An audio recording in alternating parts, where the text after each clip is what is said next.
How's everybody doing? I'm Jay Elson, and this is Midco Motorsports.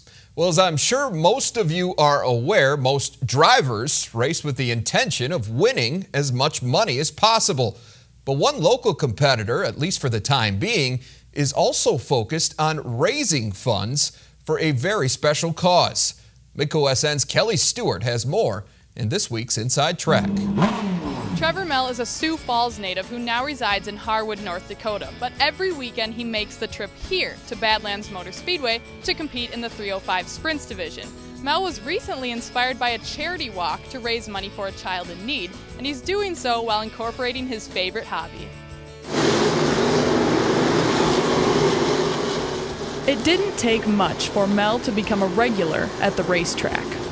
Growing up, I say I was probably 16, and I finally went to my first sprint car race. I was in Hartford, South Dakota, when it was I-90 Speedway. Fell in love with sprint car racing, and I've been hooked ever since. A quick look at his 305 sprint car reveals not only sponsor logos, but a decal with a young boy on it. Fitting to the racing culture, his name is Dash. So Dash came into the picture. I coached his older brother, Blaze, in hockey a couple years ago, and I just kind of got to know their family. And his mom got pregnant with twins. Found out that Dash was born with Down syndrome. His other brother Edge was fine. So I actually ran into the mom and dad at a pizza place in Fargo, and I just kind of gave them one of my racing cards. They said, "Oh, the boys would love this." And then I found out that they had a charity for Dash. It was called Dash Nation. That was what's on the wing there. And it was a walk for Gigi's Playhouse, which is kind of a center for Down syndrome. Though Mell hasn't coached Dash's brother in a few years, he's kept in touch with the family. Inspired by the Gigi's Playhouse walk and after hearing about Dash's recent health update, Mell took action. I messaged Kelly earlier this year and asked if it would be okay if I put Dash on the car. Well, she's like, yeah, that'd be great. And then I kind of talked to my brother. He works at Panther Graphics, and I said, I need some of these stickers made. I'd like to sell them because after this last health checkup, he's going to have heart surgery. I wanted to help out as much as I could. Dirt track racing is a sport that can get out of hand fast. Crashes, spin-outs, engine trouble. You name it, it can happen. But Mell always has a little reminder to slow him back down. I got Dashes right alongside of me during the race, so once in a while I'll look down at him if it's not going okay and stuff turns around in a hurry, so sometimes I think he's with me. For Midco Motorsports, I'm Kelly Stewart. Now, if you're interested in supporting Trevor's cause, you can purchase a decal a couple of different ways. Either track him down at Badlands Speedway or simply send him a message via his Facebook page, Trevor Mell Racing. Mell was one of 56 drivers competing on Saturday night at Badlands Speedway. 14 of those were in the late model street stocks, which turned out to be a two-horse race. Sean Taylor and Craig Hanisch traded the lead a couple of times, but in the end, the 45 was just a little bit better. Hanisch gets to victory lane for the second time this season. That pulls him within 3 points of Darren Cordles in the championship chase. Those two have accounted for all 4 feature wins. Elliot Amdahl was fast all night in the IMCA Race Savers. He started on the pole after winning his heat and had control for much of the main event, but Robbie Wolfgang was pretty quick too.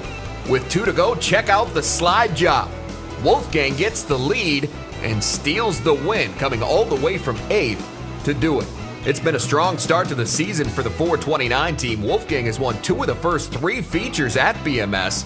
He sits atop the leaderboard, while last week's winner, Matt Zebarth, one of a handful of guys within 10 points. Wolfgang may be running well, but nobody has been hotter than Tim Kading. He had the 3 car at the front of the field to start the Outlaw Sprint feature. He'd have to fight off Justin Henderson late, but Kading ends up leading all 25 laps en route to his first 410 victory. Felt amazing. We've been really close all year, and finally to get one on a night as hot as this, and for me to keep my cool was definitely the key to the game tonight. We went out, kind of did everything we could to get the car tightened up for the end of the race, and it definitely panned out for us. There'd be more bonus money up for grabs Sunday at BMS. Defending Hobby Stocks champ Dustin Gold Bronson came into the night tied with Chad Coonard for the points lead.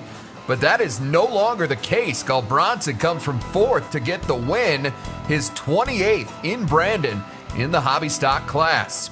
Just kept it up top, hoping that was the fast lane. Sometimes you get a surprise by the guy in second, he might get under you, but the top worked tonight, and I guess we got the job done. Jody Rosenboom and Jacob Hughes picked up right where they left off in the micro sprints feature. Rosenboom got the best of Hughes last week, but round 2 would go to the youngster. He pilots the 8 past the 14 on the restart and never looks back. Hughes notches his 2nd feature victory of the season, matching his win total from 2015. Dad was giving me some hand signals, and I was looking at the board up there, looking how much gap separation. Had a good race going with Jody last week, and feels good to be on the top this time instead of second.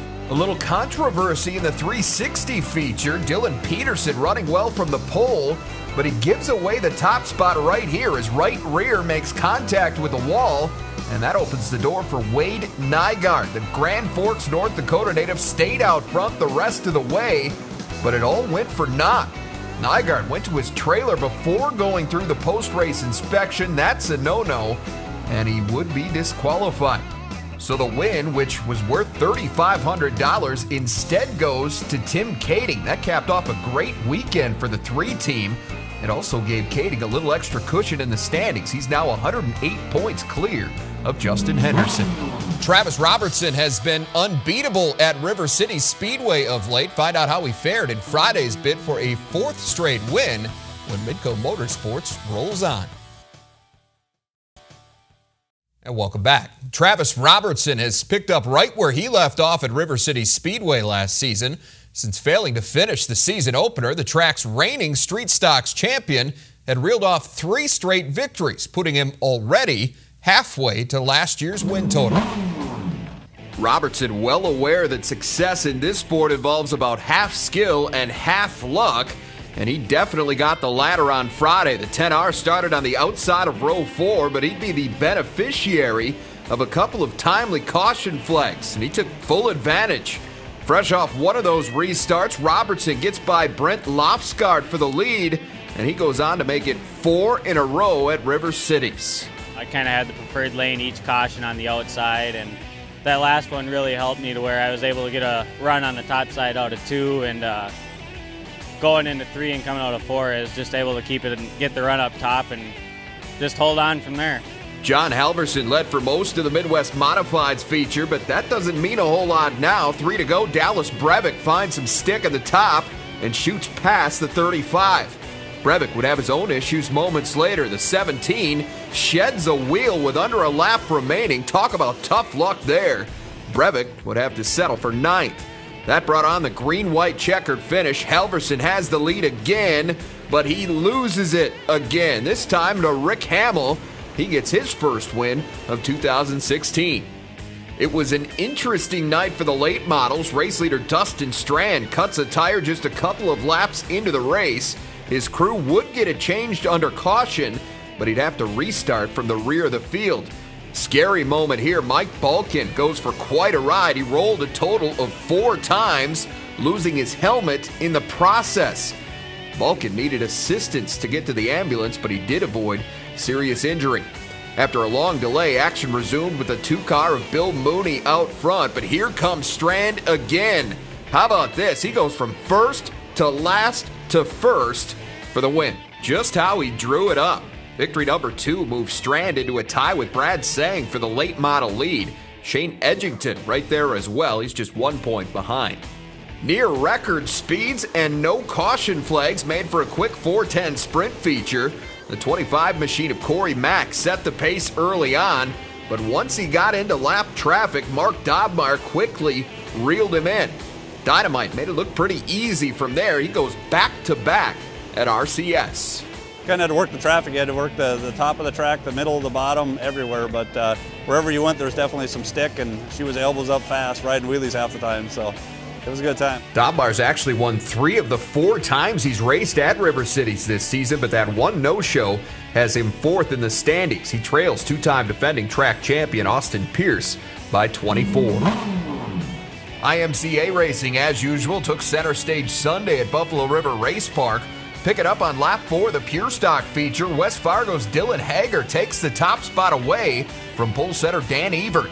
Final lap, Hager getting all he can handle from last week's winner Doug Garner. The 41 tries the inside line, but he comes up just short.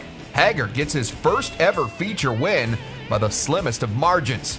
Skip ahead to the Legends class. Last week's winner Josh Jolsrud back in front early on, but he's got some company. Minot Shane Williams makes a move on the outside. He climbed from 8th to 1st in just 4 laps. 6 to go now. Williams leading the field back to green, but he doesn't punch the gas. Just like that, he's back to 3rd. The 94 wouldn't be denied, though. Williams gets the top spot back from Jolsrud a couple laps later, and this time he wouldn't let it go. He collects his first win of 2016 in somewhat unconventional fashion. Somebody put a bunch of oil down on the track, and I kind of thought they were going to let us run the oil in a little bit. And we came around and they threw the flag and we started, and I think 4 or 5 guys there, at least the 5th guy got up beside me, and boy, I had to put the pedal to the metal. Andy Wagner came from 5th to take the lead in the Sport Mod feature, but he catches some pressure with 8 to go. Tyler McDougall challenging the 3X, but he gets a little too high in turn 3, and that would end his bid for the lead. Fast forward to the white flag lap, Wagner now side by side with Charlie Jensen, but the Highline wins out again. Wagner just edges out Jensen for his first victory in Glendon. I got 2nd in Norman County, and tonight I won. So I mean, this week has been really good for me. I'm figuring out the car pretty well, and can only go up from here. Good battle going on in the points right now. Chris Van Mill currently clinging to a 5-point lead over Jensen and Jesse Skaleski, while Wagner's running 4th. He's just 8 points back. It's been a shaky start to the season for Bemidji's Justin Jones, but the IMCA modified driver is starting to get it going. With 16 to go, he overtakes the 4V of Billy Vogel, and that would be the last lead change of the night. Jones, who finished 2nd a couple of weeks ago, puts his 69 in victory lane for the first time this season. It was hard coming off last year. We had a pretty dang good year, and I don't know why we've been so terrible. Same car, same everything, but finally got one. After a couple of rainouts, fans at Rapid Speedway finally got to see what the new late model street stock touring series had to offer. Highlights from that one coming up next. The late model street stocks have long been a fan favorite in Hartford and Brandon, but thanks to the newly formed LMSS Touring Series, fans at several other tracks around the area are now getting a chance to see this particular class in action. Friday, it was Rapid Speedway's turn as the tour made its way to Rock Rapids.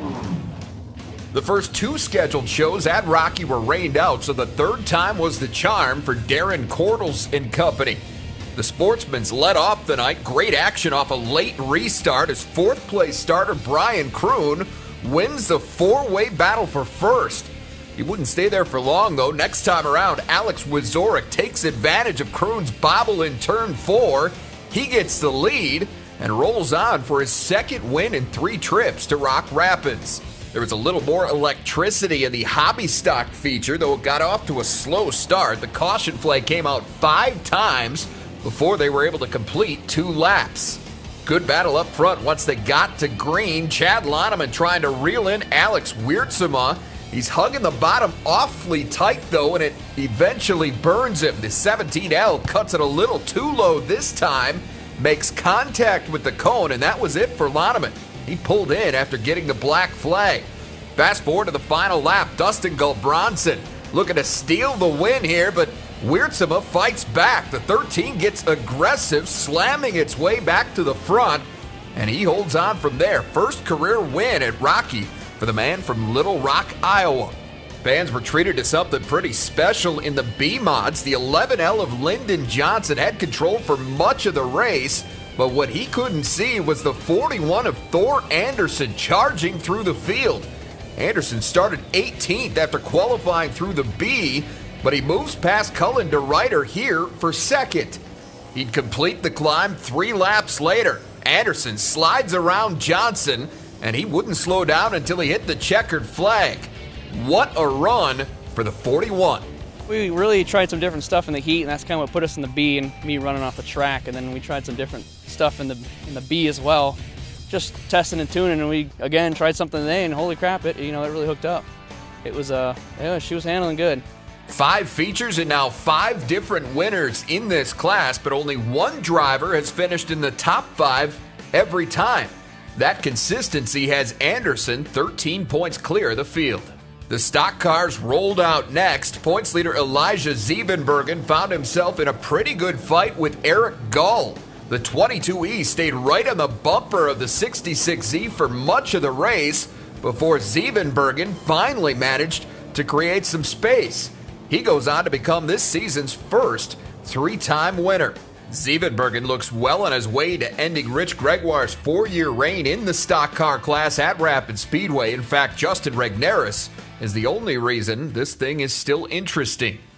More bumper-to-bumper racing in the nightcap. Travis Schurz drove the 1 car to the front right off the start, but he'd have to fight to keep it there. Zach Van Voorst was the first to challenge.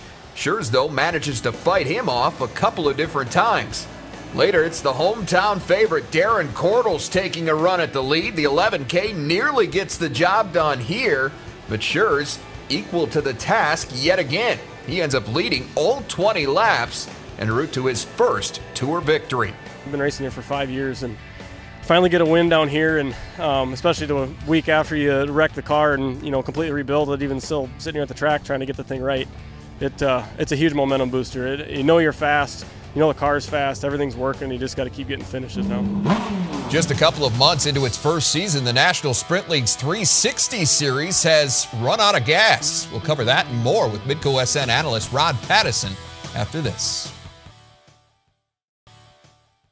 A handful of things making news in local motorsports right now, and for more on that, we bring in Midco SN analyst Rod Pattison. This is Hot Laps with Hot Rod. First up, Rod, we talked just a couple of weeks ago about the growth of the National Sprint League, and that was supposed to this year include a 360 series. Well, late last week, NSL founder Todd Quiring announced they were ceasing operation for those 360s effective immediately. What happened? Well, the wild card in this deal is Tommy Estes. Now, Tommy was hired by the ASCS back in 1999 to run the national series and also kind of oversee and manage the regional series that have been going on around the country. Held that position until 2011 when he stepped aside saying he wanted a change, and so he became the general manager of Dodge City, Kansas Raceway Park.